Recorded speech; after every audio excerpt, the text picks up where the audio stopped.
নির্বাচনী প্রচারণায় থাকবে না পোস্টার, থাকছে বিলবোর্ড, লিফলেট। আচরণবিধির পরিবর্তন এনে খসড়া চূড়ান্ত করল ইসি। সরকারের নির্দেশনা বাস্তবায়নে প্রস্তুত সেনাবাহিনী। আমরা পোস্টার ব্যবহার বাদ দেওয়ার ব্যাপারে সম্মত হয়েছি। বিলবোর্ডের ব্যবহার অতীতে ছিল না, এটাকে ইন করা হচ্ছে। সরকারের নির্দেশনা অনুযায়ী আমরা নির্বাচন সংক্রান্ত দায়িত্ব পালন করব। বিদ্যমান পদ্ধতিতে রাষ্ট্রপতি নির্বাচনের পক্ষে বিএনপি, পরিবর্তন চায় জামায়াত, এনসিপি সহ বেশিরভাগ দল। 2 মেয়াদের বেশি প্রধানমন্ত্রী না হওয়ার পক্ষে মত। রাষ্ট্রপতি নির্বাচনটা বিদ্যমান পদ্ধতিতে বর্তমান সংবিধানে যেভাবে আছে সংসদ সদস্যগণ নির্বাচন করবেন। মেজরিটি বিশ্বাস করে যে 2 মেয়াদেই হতে পারবে, এরপর আর হতে পারবে না। জামাত ইসলামী 2 মেয়াদেই হতে পারবে এবং এরপরে আর প্রধানমন্ত্রী এক ব্যক্তি হতে পারবেন না। এই ব্যাপারে আমরা একমত পোষণ করেছি। আমরা আশা করি রবিবারে সেটার একটা সিদ্ধান্ত আসবে প্রধানমন্ত্রীর 2 বারের বিষয়টি নিয়ে। দেখছিলেন প্রধান শিরোনাম। রাতের সময় সঙ্গে আছি আমি গোলাম রাব্বি এবং আমি ইয়াসমিন অনন্যা। এবার অন্যান্য শীর্ষ সংবাদ।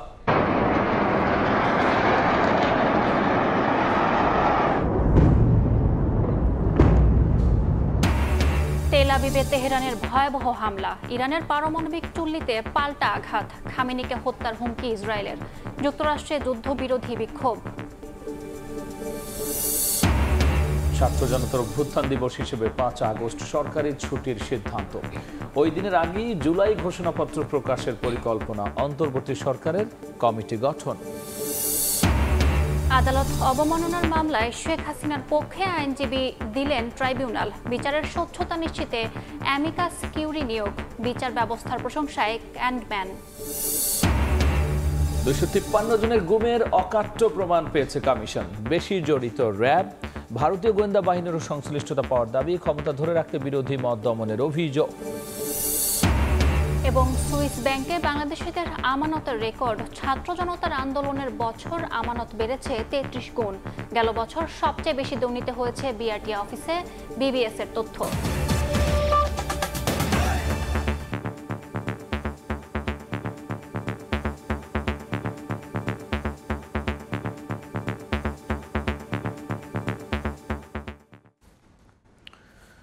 এখন থেকে কোনো নির্বাচনের প্রচারণায় থাকবে না পোস্টার, এমন বিধান যুক্ত করে নির্বাচনী আচরণবিধির খসড়া চূড়ান্ত করেছে নির্বাচন কমিশন। তবে বিলবোর্ড, ব্যানার, হ্যান্ডবিল ও অনলাইনে প্রচারণা চালাতে পারবেন প্রার্থীরা। এছাড়াও দল ও প্রার্থী উভয়কেই দিতে হবে হলফনামা, আর বিধি লঙ্ঘন করলে হতে পারে জেল জরিমানা। কমিশন সভা শেষে এসব সিদ্ধান্তের কথা জানিয়েছেন কমিশনার আবুল ফজল মোহাম্মদ সানাউল্লাহ। জাতীয় কিংবা স্থানীয় যে কোনো নির্বাচন এলেই পোস্টারে সয়লাভ হয়ে যায় নির্বাচনী এলাকা। ভোটারের দ্বারে না পৌঁছালেও পোস্টারই যেন জানান দেয় প্রার্থীর পরিচয়। প্রতিপক্ষের পোস্টার ছিঁড়ে ফেলা নিয়েও কখনো কখনো হয় সংঘাত। এর বাইরেও বৈরী আবহাওয়ার হাত থেকে রক্ষা পেতে পোস্টারে লাগানো হয় প্লাস্টিক, যা পরিবেশের জন্য ক্ষতিকর। এসব থেকে দূরে রাখতে নির্বাচনী প্রচারণায় পোস্টার ব্যবহার বন্ধের বিধান যুক্ত করে আচরণবিধি সংশোধন করেছে নির্বাচন কমিশন। আমরা পোস্টার ব্যবহার বাদ দেওয়ার ব্যাপারে সম্মত হয়েছি। বিলবোর্ডের ব্যবহার অতীতে ছিল না, এটাকে ইন করা হচ্ছে। ব্যানার, ফেস্টুন, প্রতিদ্বন্দ্বী প্রার্থী ইত্যাদিগুলোকে নতুনভাবে সংজ্ঞায়িত করা হয়েছে। প্রচারণায় পরিবেশ বান্ধব সামগ্রীর ব্যবহারের ব্যাপারে জোর দেওয়া হয়েছে। আচরণবিধিতে অতি গুরুত্বপূর্ণ ব্যক্তি হিসেবে মন্ত্রী, এমপিদের জায়গায় সংযুক্ত করা হয়েছে উপদেষ্টা পরিষদের সদস্যদের। একই সঙ্গে শিক্ষা প্রতিষ্ঠানের পরিচালনা পরিষদে কেউ থাকলে প্রার্থী হওয়ার আগে পদত্যাগ করতে হবে।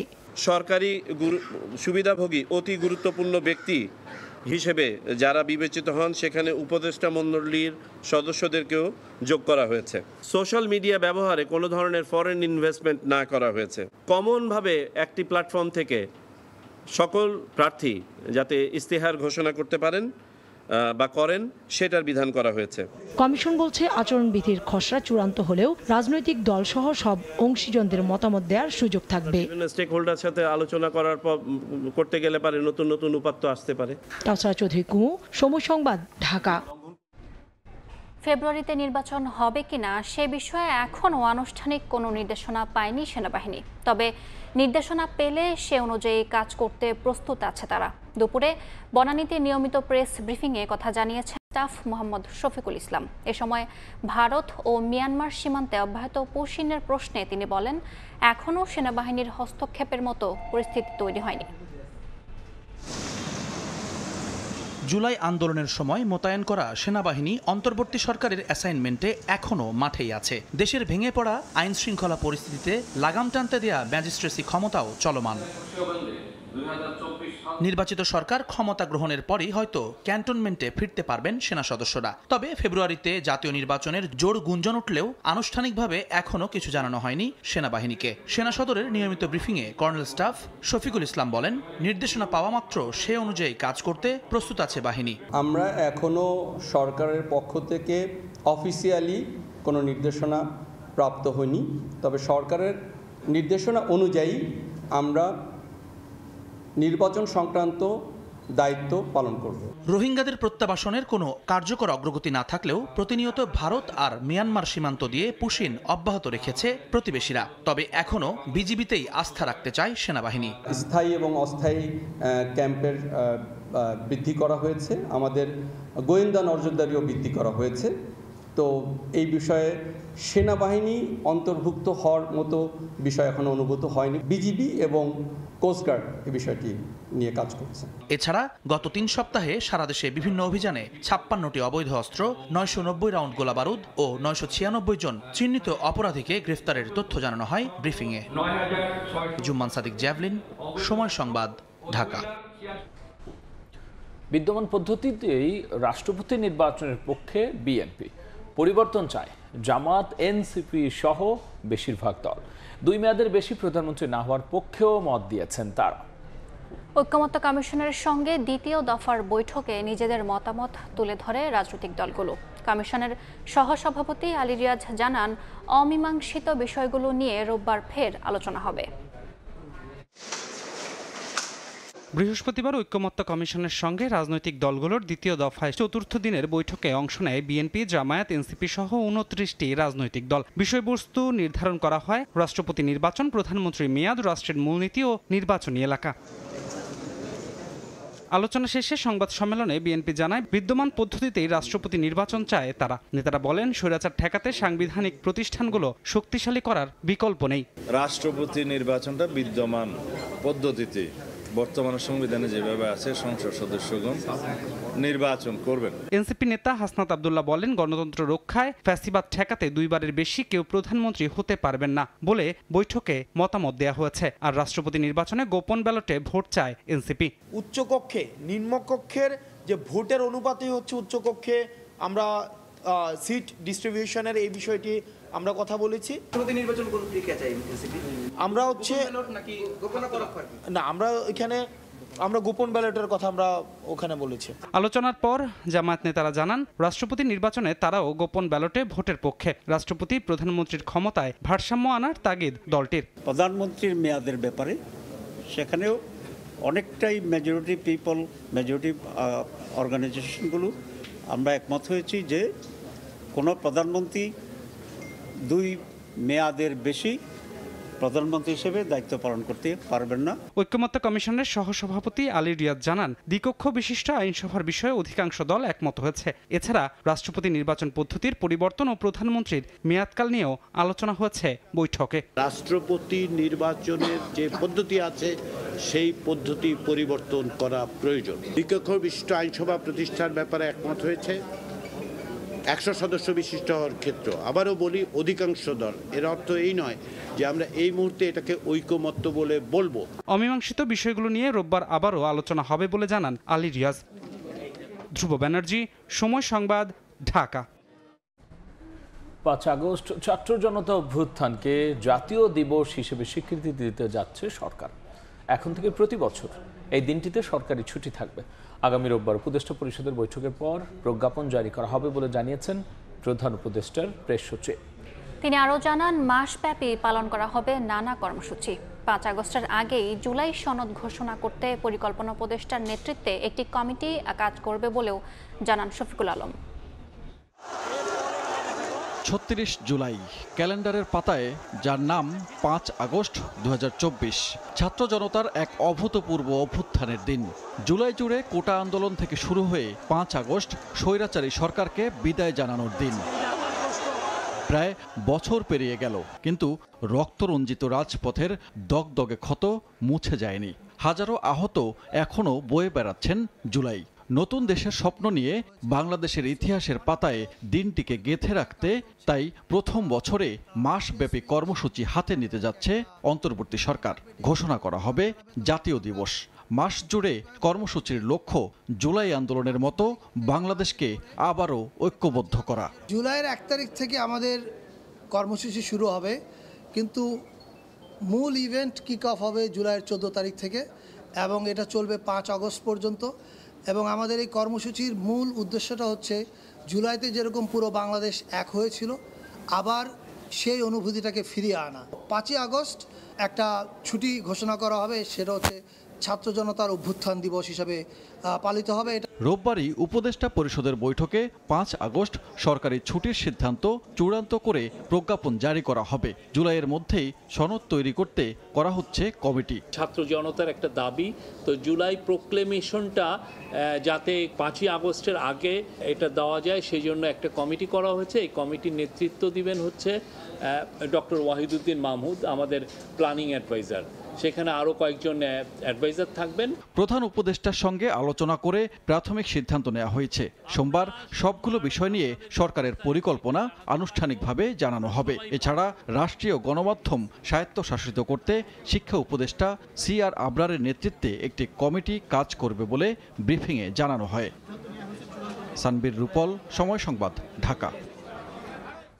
গুম সংক্রান্ত তদন্ত কমিশনে আসা ১,৮৫০টি অভিযোগের মধ্যে ২৫৩ জনের গুম হওয়ার অকাট্য প্রমাণ পেয়েছে কমিশন।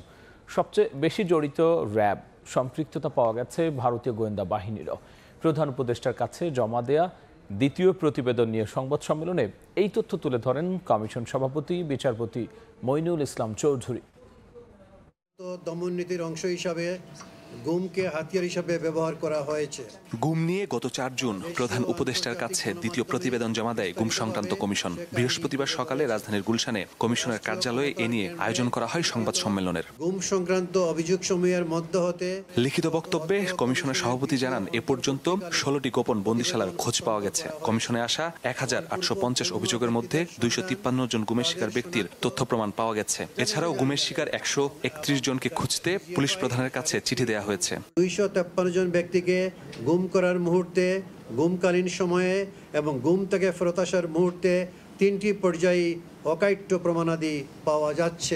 সংবাদ সম্মেলনে আরও জানানো হয়, গুমের সঙ্গে সবচেয়ে বেশি জড়িত র্যাব, দেশের গোয়েন্দাদের সঙ্গে জড়িত থাকার প্রমাণ পাওয়া গেছে ভারতীয় বাহিনীরও। গুমের অ্যালিগেশন সবচেয়ে বেশি র্যাবের বিরুদ্ধে, এবং র্যাবের যিনি মহাপরিচালক, বর্তমান মহাপরিচালক, উনি তো একটা পাবলিক স্টেটমেন্ট দিয়েছেন যে গুমের সাথে জড়িত ছিল র্যাব এবং সেখানে আয়নাগর ছিল বা ডিটেনশন সেন্টার্স ছিল, এবং উনি ক্ষমাও চেয়েছেন ইন পাবলিক।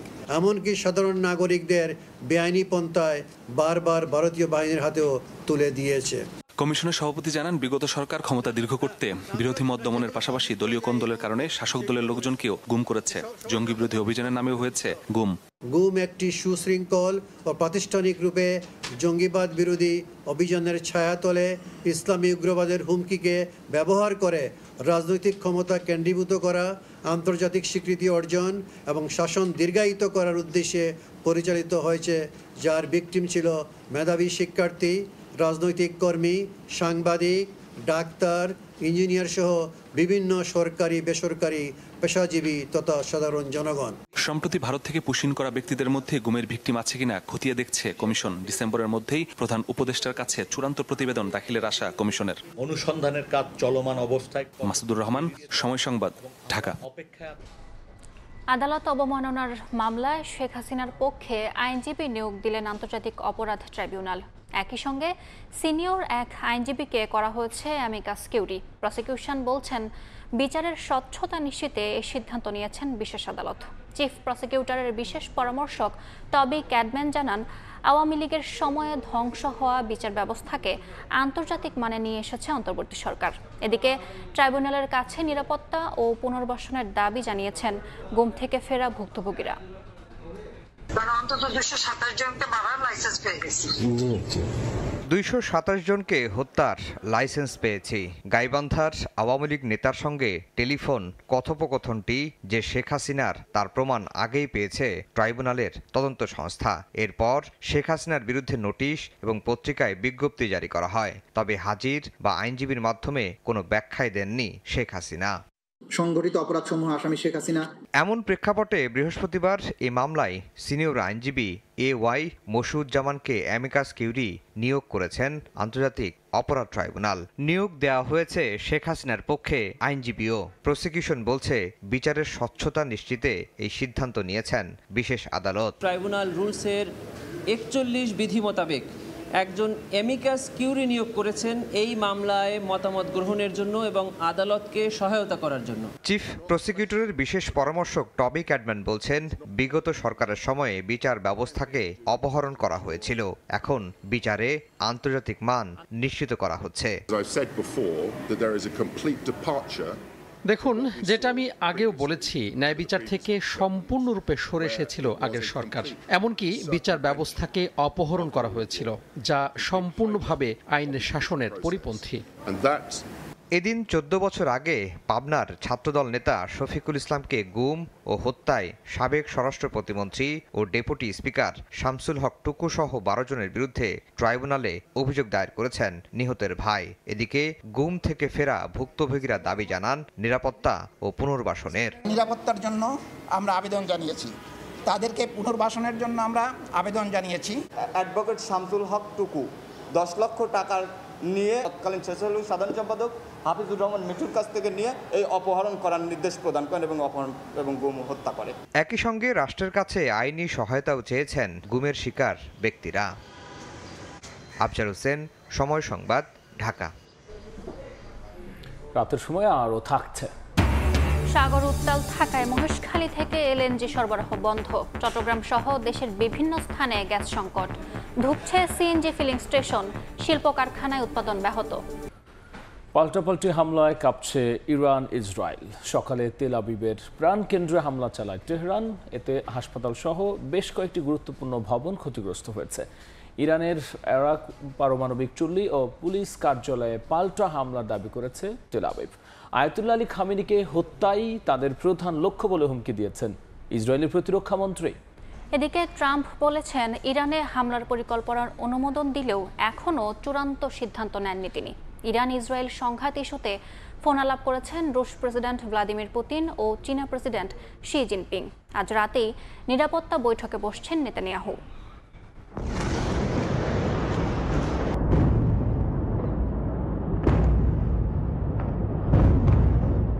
পাল্টাপাল্টি হামলায় ইরান ইসরায়েল সংঘাত তুঙ্গে। বৃহস্পতিবার সকালেও ইরানের মিসাইল হামলায় কেঁপে ওঠে তেল আবিবের প্রাণকেন্দ্র। দফায় দফায় চালানো হামলায় তেল আবিবের রামাত গানে একটি হাসপাতাল, শপিং মল ও স্টক এক্সচেঞ্জ ভবন ক্ষতিগ্রস্ত হয়। হামলায় বেশ কয়েকজনের হতাহতের খবর পাওয়া গেছে। তেহরানের দাবি, হাইপারসনিক ক্ষেপণাস্ত্রগুলো ইসরায়েলের আকাশ প্রতিরক্ষা ব্যবস্থা ভেদ করে সফলভাবে আঘাত এনেছে। এতে ইসরায়েলি সেনাবাহিনীর স্থাপনা, গোয়েন্দা সুযোগ সুবিধা ধ্বংস করে দেওয়া হয়েছে। ইসরায়েলের প্রতিরক্ষা ব্যবস্থা পুরোপুরি ধ্বংস হয়ে গেছে বলেও দাবি ইসলামী বিপ্লবী গার্ডের। একই দিন ইরানের আরাক পারমাণবিক চুল্লিতে হামলার দাবি করে তেল আবিব। বিষয়টি নিশ্চিত করে তেহরান বলছে, এতে বড় ধরনের কোনো ক্ষয়ক্ষতি হয়নি। সংঘাতের মাঝে উত্তেজনার মাত্রা আরও বাড়িয়ে ইসরায়েলের প্রতিরক্ষা মন্ত্রী ঘোষণা করেছেন, ইরানের সর্বোচ্চ ধর্মীয় নেতা আয়াতুল্লাহ আলী খামেনিকে হত্যা করাই যুদ্ধের অন্যতম লক্ষ্য। হোলনে উপশহরে ইরানি ক্ষেপণাস্ত্র হামলার পর ঘটনাস্থল পরিদর্শনে গিয়ে এমন মন্তব্য করেন তিনি। খামেনিকে হিটলারের সঙ্গে তুলনা করে তিনি বলেন, হিটলারকে যেমন থামাতে হয়েছিল তাকেও থামাতেই হবে। আগামী কয়েকদিনের মধ্যে ইরানের সম্ভাব্য হামলার জন্য মার্কিন কর্মকর্তারা প্রস্তুতি নিচ্ছেন বলে দাবি করেছে মার্কিন সংবাদ মাধ্যম ব্লুমবার্গ নিউজ। বুধবার এক প্রতিবেদনে বলা হয়, সপ্তাহের শেষ দিকে সম্ভাব্য হামলার বিষয়ে সংশ্লিষ্ট কর্মকর্তারা ইঙ্গিত করেছেন। তবে ওই প্রতিবেদনের আগে হোয়াইট হাউসে সাংবাদিকদের প্রশ্নের জবাব দেন প্রেসিডেন্ট ডোনাল্ড ট্রাম্প। বলেন, ইরানে হামলার পরিকল্পনার অনুমোদন দিলেও এ বিষয়ে এখনও চূড়ান্ত সিদ্ধান্ত নেননি তিনি। কি করব সে সম্পর্কে আমার কিছু ধারণা আছে, কিন্তু আমি এখনো চূড়ান্ত সিদ্ধান্ত নেয়নি। ইরান কোনোভাবেই পারমাণবিক অস্ত্র পেতে পারে না, ধ্বংসযজ্ঞ অনেক বেশি হবে এবং তারা সেটা ব্যবহার করবে। আমার দৃষ্টিতে ব্যাপারটা খুবই সহজ, তারা পারমাণবিক অস্ত্র পেতে পারে না। এদিকে ইরান ইস্যুতে ফোন আলাপ করেছেন রুশ প্রেসিডেন্ট ভ্লাদিমির পুতিন ও চীনা প্রেসিডেন্ট শি জিনপিং। চীনের প্রেসিডেন্ট এই সংঘাত নিরসনে বড় শক্তিগুলোর প্রতি উত্তেজনা কমানোর আহ্বান জানিয়েছেন, যা ইরানে যুক্তরাষ্ট্রের সম্ভাব্য হস্তক্ষেপ বিবেচনায় প্রেসিডেন্ট ট্রাম্পের প্রতি পরোক্ষ বার্তা বলে ধারণা করা হচ্ছে। ফোন আলাপে ইরানে ইসরায়েলি হামলার নিন্দা জানিয়েছেন দুই নেতা। ফারহাদ চৌধুরী, সময় সংবাদ। এদিকে ইরানে ইসরায়েলি হামলার প্রতিবাদে যুক্তরাষ্ট্রের ওয়াশিংটন ডিসিতে হয়েছে বিক্ষোভ। স্থানীয় সময় বুধবার হোয়াইট হাউসের সামনে যুদ্ধবিরোধী বিক্ষোভে ফুঁসে ওঠেন তরুণরা। রাস্তায় ইরানি পতাকা ও হাতে প্ল্যাকার্ড নিয়ে ইরানি ইসরায়েলি আগ্রাসনের তীব্র প্রতিবাদ জানান তারা। ইসরায়েল ও যুক্তরাষ্ট্রের আগ্রাসন বন্ধের স্লোগানে মুখর হয়ে ওঠে ওয়াশিংটনের রাজপথ। বিক্ষোভকারীদের অভিযোগ, ইসরায়েল যে অস্ত্রের অজুহাতে হামলা করছে সেটির অস্তিত্বেরই কোনো প্রমাণ নেই। অবিলম্বে ইরানে যুক্তরাষ্ট্র ও ইসরায়েলের আগ্রাসন বন্ধের দাবি জানান তারা। এ সময় ইসরায়েলপন্থীরা বিক্ষোভকারীদের বাধা দিলে উত্তপ্ত পরিস্থিতির সৃষ্টি হয়। বাংলাদেশিদের আমানতের রেকর্ড। ছাত্র জনতার আন্দোলনের বছর অর্থাৎ 2024 সালে সুইস ব্যাংকে বাংলাদেশিদের আমানত বেড়েছে 33 গুণ। 12 মাসে জমা অর্থের পরিমাণ 8.5 কোটি টাকা। বৃহস্পতিবার সুইজারল্যান্ডের কেন্দ্রীয় ব্যাংক সুইস ন্যাশনাল ব্যাংক প্রকাশিত প্রতিবেদনে উঠে এসেছে এই তথ্য। আমানতের সুরক্ষা পাওয়ায় বিশ্বব্যাপী কদর রয়েছে সুইজারল্যান্ডের বিভিন্ন ব্যাংকের, যে জন্য বিভিন্ন দেশের ধনী ব্যক্তিরা তাদের অর্থ সরিয়ে রাখেন সুইস ব্যাংকে। সুইজারল্যান্ডের কেন্দ্রীয় ব্যাংক সুইস ন্যাশনাল ব্যাংকের 2024 সালের 31 ডিসেম্বর শেষ হওয়া প্রতিবেদনের তথ্য, দেশটির ব্যাংকগুলোতে বাংলাদেশিদের আমানত দাঁড়িয়েছে 58,95,00,000 সুইস ফ্রাঁ, যা দাঁড়ায় 8,834 কোটি টাকায়। অথচ আগের বছর অর্থাৎ 2023 সালে যার পরিমাণ ছিল মাত্র 1,77,00,000 সুইস ফ্রাঁ বা 264 কোটি টাকা। অর্থাৎ এক বছরে সুইস ব্যাংকে বাংলাদেশিদের আমানত বেড়েছে 8,570 কোটি টাকা, এক বছর আগের তুলনায়, যা 33 গুণ বেশি। সুইস ব্যাংকে বাংলাদেশিদের আমানত রাখার ক্ষেত্রে গেল 5 বছরের মধ্যে এটি দ্বিতীয় সর্বোচ্চ পরিমাণ। সুইস ব্যাংকের প্রতিবেদন 2021 সাল পর্যন্ত ধারাবাহিকভাবে বেড়েছে বাংলাদেশিদের আমানত। 21 সালে আমানত বেড়ে দাঁড়িয়েছিল 87,11,00,000 সুইস ফ্রাঁতে, যা ইতিহাসের সর্বোচ্চ। কামরুল হাসান সবুজ, সময় সংবাদ, ঢাকা। এদিকে গেল বছর সবচেয়ে বেশি দুর্নীতি হয়েছে বিআরটিএ অফিসে। দ্বিতীয় অবস্থানে আইন প্রয়োগকারী সংস্থা, পাসপোর্ট ও ভূমি অফিস। এমন তথ্য উঠে এসেছে বাংলাদেশ পরিসংখ্যান ব্যুরো বিবিএস প্রকাশিত সিটিজেন পারসেপশন সার্ভেতে। প্রতিবেদনে আরও উঠে আসে, দেশের মাত্র 27.24% নাগরিক রাজনৈতিক প্রভাব বিষয়ে তাদের মতামত প্রকাশ করতে পারেন। আর নিজ বাড়িতেও নিরাপত্তাহীনতায় ভোগেন দেশের প্রায় 7.5% নাগরিক। দেশে যখন নির্বাচন ঘনিয়ে আসছে তখন বাংলাদেশ পরিসংখ্যান ব্যুরো বিবিএস জানালো, দেশের মাত্র 27.24 জন নাগরিক রাজনৈতিক প্রভাব বিষয়ে তাদের মতামত প্রকাশ করতে পারেন। বৃহস্পতিবার বিবিএস প্রকাশিত সিটিজেন পারসেপশন সার্ভেতে উঠে আসে এমন তথ্য। প্রতিনিধিত্বশীল স্থানীয় সরকারের কাছে যখন সাধারণ একজন লোক ব্যক্তিগতভাবে অথবা গোষ্ঠীগতভাবে কোনো একটা গোষ্ঠী যদি দাবি দেওয়া নিয়ে যেতে পারে, তখনই তারা মনে করবে তাদের ক্ষমতায়ন হয়েছে। জরিপের ফলাফল প্রকাশ উপলক্ষে আয়োজিত অনুষ্ঠানে জানানো হয়, দেশের প্রায় 7.5% নাগরিক নিজ বাড়িতে নিরাপত্তাহীনতায় ভোগেন, আর প্রায় 15% নাগরিক সন্ধ্যার পর নিজ এলাকার আশপাশে একা চলাফেরা করতে অনিরাপদ বোধ করেন। জানিয়ে শঙ্কা প্রকাশ করেছেন পরিকল্পনা উপদেষ্টা। কেন বাকিরা নিরাপদ বোধ করেন না? যে কোনো সভ্য দেশে নিজের বাড়িতে অনিরাপদ বোধ করাটা একদমই গ্রহণযোগ্য না। দেশে প্রতি 3 জনের মধ্যে একজনকে ঘুষ দিতে হয়। তাদের ঘুষ দিয়ে বা দুর্নীতির মাধ্যমে সরকারি সেবা নিতে হয়েছে। গত 1 বছরে সরকারি সেবা নিয়েছেন এমন নাগরিকদের মধ্যে প্রায় 32% ঘুষ ও দুর্নীতির শিকার হয়েছেন। সবচেয়ে বেশি ঘুষ দুর্নীতি হয় বাংলাদেশ সড়ক পরিবহন কর্তৃপক্ষ বিআরটিএ এর কার্যালয় এবং দ্বিতীয় স্থানে আইন প্রয়োগকারী সংস্থা। আমার ধারণা ছিল সবাইকেই ঘুষ দিতে হয়, যার কাছ থেকে পাওয়া যাবে তার কাছ থেকেই ঘুষ চেয়েছে। এবং আমার ধারণা তাকে ওই নিম্নবিত্তের যার কাছে ঘুষ নেয়নি তার তুলনায় সেবার মান ভালো পেয়েছে। গেল ফেব্রুয়ারিতে ৮৪,৮০৭ জন নারী পুরুষ এই জরিপে অংশ নেন। বিশেষ করে এরকম জনসংখ্যার অনুপাত নিরূপণ। ইয়ানুর শিফাত, সময় সংবাদ, ঢাকা। রাষ্ট্রে বাংলাদেশের রাষ্ট্রদূতের দায়িত্ব পালন করা আসাদ আলম সিয়ামকে নতুন পররাষ্ট্র সচিব করা হয়েছে। বৃহস্পতিবার এ সংক্রান্ত এক প্রজ্ঞাপন জারি করে পররাষ্ট্র মন্ত্রণালয়। ২০ জুন থেকে এই নির্দেশনা কার্যকর হবে। ১৯৯৫ সালে কূটনীতিক হিসেবে যাত্রা শুরু করেন এই কর্মকর্তা।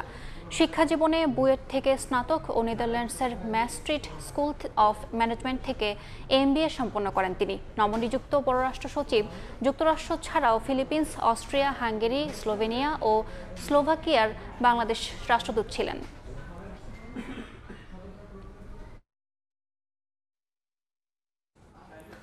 ঢাকা দক্ষিণ সিটি কর্পোরেশনের নগর ভবনের সামনে অবস্থান কর্মসূচি পালন করেছেন ইশরাক হোসেনের সমর্থকরা।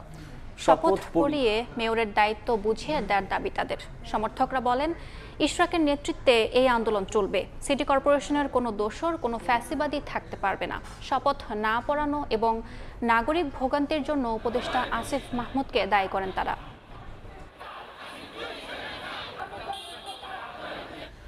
ইশরাক হোসেনের আন্দোলনের কারণে দক্ষিণ সিটি কর্পোরেশনের নাগরিক সেবা মারাত্মকভাবে ব্যাহত হচ্ছে বলে জানিয়েছেন স্থানীয় সরকার উপদেষ্টা আসিফ মাহমুদ সজীব ভুঁইয়া। বিকেলে সচিবালয়ে তিনি বলেন, এ ব্যাপারে সরকারের উচ্চ পর্যায়ে আলোচনার মাধ্যমে শিগগিরই সংকট নিরসন করা হবে। এই বিষয়টা নিয়ে সরকার কনসার্ন আছে। এককভাবে সিদ্ধান্ত নেওয়ার কোনো বিষয় না। যখন রাজনৈতিক দলগুলোর সাথে আমরা সৌহার্দ্যপূর্ণ সম্পর্কের কথা বলি এবং সেটা রক্ষা করতে গেলে দায়িত্বশীল আচরণ আসলে প্রত্যেকের থেকেই প্রত্যাশিত। আমরা আমাদের দায়িত্বটা পালন করার চেষ্টা করছি, দায়িত্বশীল আচরণ করার চেষ্টা করছি। তবে এ বিষয়ে যেভাবে নাগরিক সেবা আসলে ডেডলকের দিকে যাচ্ছে, এ বিষয়ে আর আসলে চুপ থাকার মতো পরিবেশ পরিস্থিতি নেই এবং সরকারের উচ্চ পর্যায়ে এটা নিয়ে কনসার্ন আছে। সেখানে আলোচনার ভিত্তিতে যেটা সিদ্ধান্ত আসে আমি সেটাই বাস্তবায়ন করব।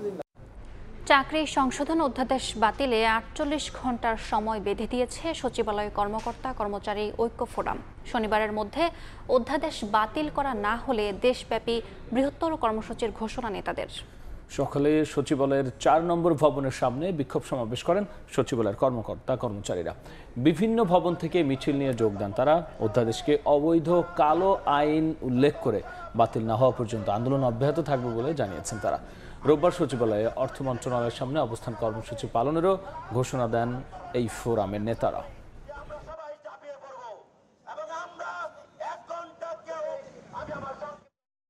ক্রমশ অবনতি হচ্ছে বরগুনার ডেঙ্গু পরিস্থিতি। জেলায় ২,০০০ ছাড়িয়েছে আক্রান্তের সংখ্যা। এখন পর্যন্ত মারা গেছেন ২০ জন। জেনারেল হাসপাতালে চিকিৎসাধীন ১৮৭ জন। এতে হিমশিম অবস্থা হাসপাতাল কর্তৃপক্ষের। রুবেল হোসেনের ছবিতে সাইফুল মিরাজের রিপোর্ট। ডেঙ্গু রোগীর চাপে তিল ধরার ঠাঁই নেই বরগুনা জেনারেল হাসপাতালে। ২৫০ শয্যার এ হাসপাতালে শুধু ডেঙ্গু রোগী ১৮৭ জন। ইতিমধ্যেই জেলায় ২,০০০ অতিক্রম করেছে ডেঙ্গু রোগীর সংখ্যা। গত ২৪ ঘন্টায় ৫৭ জন নতুন করে ডেঙ্গুতে আক্রান্ত হয়েছেন। এ নিয়ে জেলায় মোট আক্রান্তের সংখ্যা ২,১০৫ জনে দাঁড়িয়েছে, আর মৃতের সংখ্যা দাঁড়িয়েছে ২০-এ।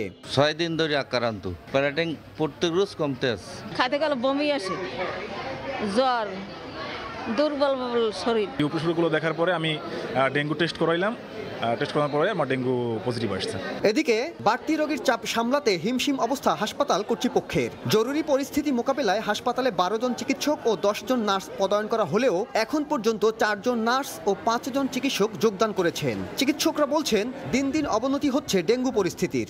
বরগুনা অবশ্যই হটস্পট, কেসও বেশি, উন্নতি হচ্ছে না, অবনতি তো আমাদের কেস প্রতিদিনই বাড়তেছে। এদিকে বরগুনায় ডেঙ্গু আক্রান্ত রোগীর সংখ্যা বৃদ্ধি পাওয়ার কারণ অনুসন্ধানে কাজ শুরু করেছে IEDCR। সাইফুল মিরাজ, সময় সংবাদ, বরগুনা। যশোরে করোনা আক্রান্ত আরও একজন মারা গেছেন। এ নিয়ে দুদিনে 2 জনের মৃত্যু হলো। মধ্যরাতে যশোর জেনারেল হাসপাতালের ICUতে মারা যান ইউসুফ আলী। ঠান্ডা ও শ্বাসকষ্ট নিয়ে 13 জুন হাসপাতালে ভর্তি হন তিনি। আশঙ্কাজনক অবস্থা ICUতে নেওয়া হয় তাকে। পরে পরীক্ষা করোনা পজিটিভ আসে। এর আগে বুধবার সকালে ICUতে চিকিৎসাধীন অবস্থায় করোনায় আক্রান্ত শেখ আমির নামে একজন মারা যান।